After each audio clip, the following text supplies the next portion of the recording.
In this episode, I'm going to share my unique, innovative recipe and I call it Misal Usal Pav. This kind of recipe is perfect for picnic party or little get together, basically for any kind of crowd. And also I'm going to share batch cooking. Welcome to Bhavna's Kitchen. Today I'm making Misal Usal Pav recipe. Now you must be thinking, what is Misal Usal Pav? This recipe is just a combination of two recipes actually. I call it Misal Usal because I'm going to combine Misal Pav and Sev Usal in this recipe. In Misal Pav, sprouted moth beans are used, and in Sev Usal, white peas gravy is used. But in this recipe, I am combining all of those white peas, sprouted mung and moth beans. So that's the reason I call it Misal Usal Pav. Now, I have seen people adding white peas and sprouted mung in Misal Pav as well. But mostly Misal Pav is prepared with onion tomato gravy and sprouted moth beans, known as matki, I think, as well in some part of India. So let's begin. For this recipe, I'm going to need some sprouted beans, and I want to use mung beans along with moth beans, known as brown gram, which is mathia we call it. Almost every week I love to sprout mung beans to use in recipes. Here I have mung and moth beans. They look alike but has different color and very different taste. To sprout beans, in a large bowl, take mung beans, rinse the mung beans and soak for 6 to 12 hours in cold water. After 6 to 12 hours, the beans will swell. Drain away the water, rinse them with cold water and drain again. Place the beans in a cheesecloth or sprouting jar and keep in a cool, dry, dark place to sprout.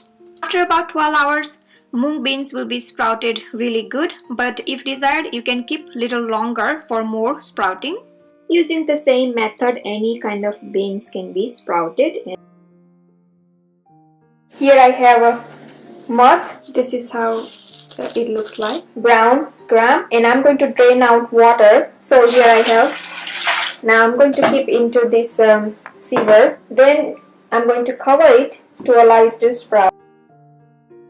And since I'm making Misal Usal Pav, I'm also going to use white peas. You can use green peas, whatever variety you have available. Take a cup of dry white peas, mutter. Wash really well and soak for about 4 to 6 hours.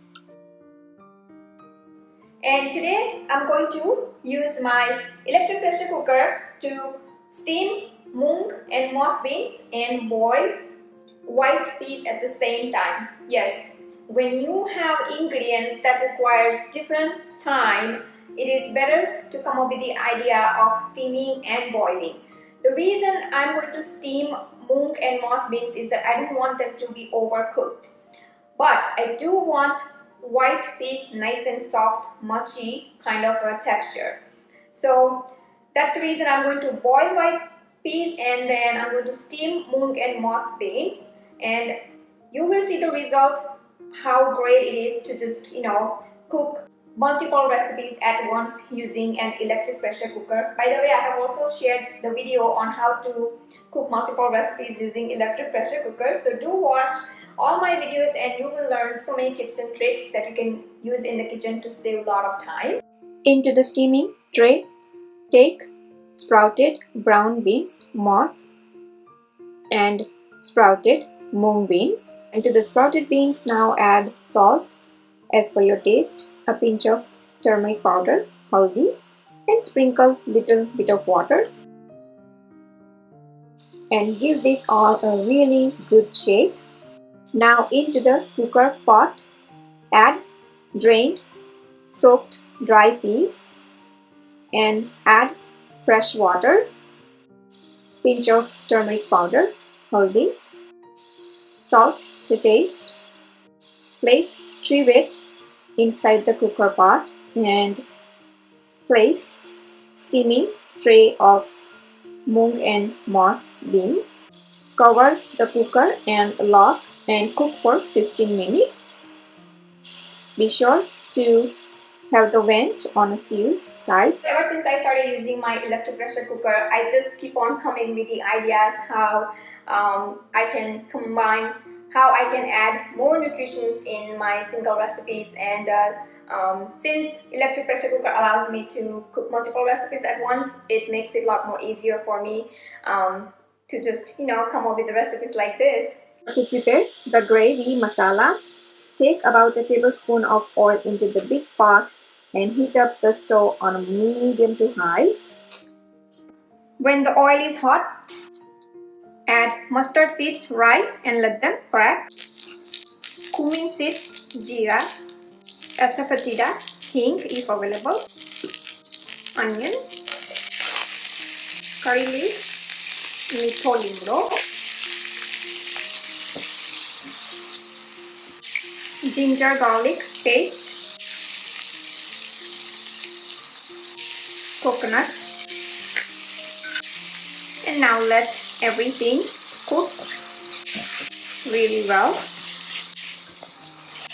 Salt to taste.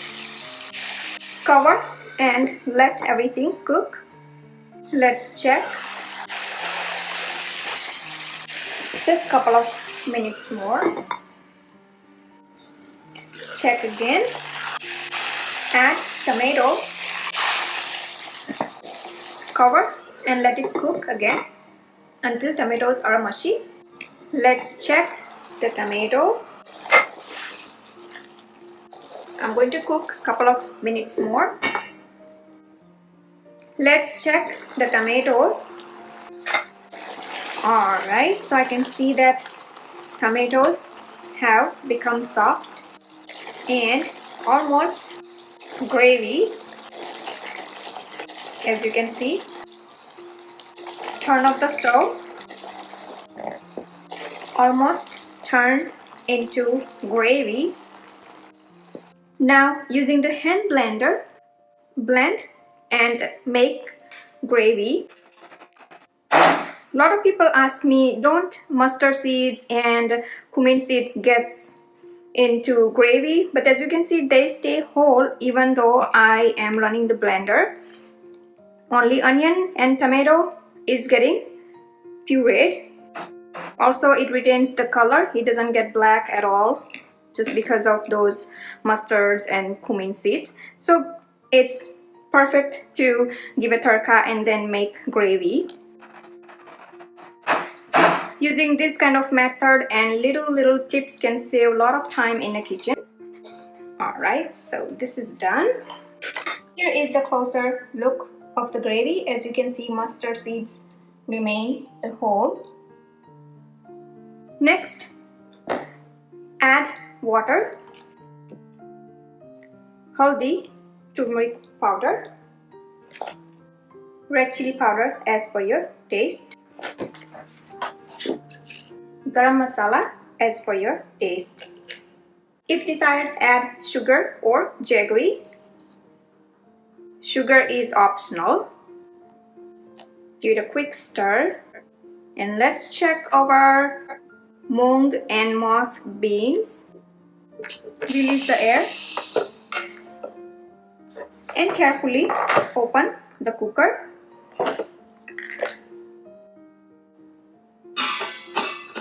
Remove the mung and moth beans. Be sure to check peas though. Sometimes they may stay little. Oops. So check if they are done. They are soft, as you can see. In 15 minutes, white peas are completely done. And our moth and mung beans remain the whole as well. So this is the perfect method. Boil peas and steam mung beans with moth beans. I'm going to turn on the stove again on a medium to high heat. Ready to add white peas, safed mutton, with water. Mung and moth beans sprouted. Smells so good here. Give it a good stir and add water as needed. Usually misal and usal is kind of watery, so I'm going to add a little bit more water and now simmer for 5 more minutes. Cover and let it cook. Alright, let's check misal usal. Simmering amazing. Look at the color, and I can't tell you how good it smells here. Ready to take out into the serving bowl. You can add a little bit more water as needed, but this is just perfect for me. And ready to serve with all other yummy ingredients like namkeen, basically besan noodles, and some other mung, moth, poha, peanuts, so mix of everything. Onion, coriander leaves, hara dhania, tomato, so basically garnish. And ready to make the bowl. Garnish with namkeen, farsan known as dungri, onion, hara dhania, and tomato, and misal usal pav is ready to serve.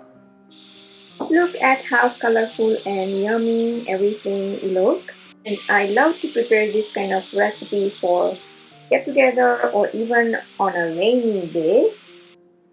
Alright, so here I have my bowl ready. I sometimes don't even require any bread with this recipe. I just simply love them just as it is with toppings like this.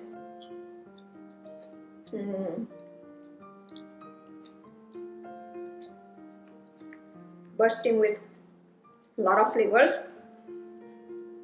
Amazing. And here is how my crowd and big batch cooking look like. Here I have mathia, matki or moth known as sprouted, and mung beans, mug. Sprouted beans can be refrigerated for up to a couple of weeks or freeze for up to 3 months. I prefer to mix green and yellow matar, green peas, because yellow peas are like kind of a buttery, and so I love to mix both of them for misal usal pav or sev usal. And since my hubby loves potatoes in almost everything, I add aloo, potato into the matar gravy as well. Since this is combination of misal usal pav, you can just go ahead and use ingredients as per your family preference. Here I'm making the masala gravy the same way I showed earlier in this video. And when the weather is good, I usually love to cook outside, so I'm cooking right now outside, making the big batch of misal usal pav. Here is the ginger garlic, and I'm using whole ginger garlic because I'm going to cook everything and then blend. So yes, you can use whole ginger and garlic. Almost everything you can use whole, even the red chilies and coconut and everything. You can just go ahead and use in the big chunks. I added salt as you saw and cook until everything is nice and soft. When the onion, ginger, garlic and everything is cooked well, add tomatoes, and once tomatoes are added, cook until tomatoes are nice and soft. I'm using red chilies here, and now blend everything together and add sprouted mung and moth beans and also the uble hue aloo matar, boiled peas and potato, everything into the gravy, and the gravy is ready. And now this gravy can be frozen in batches.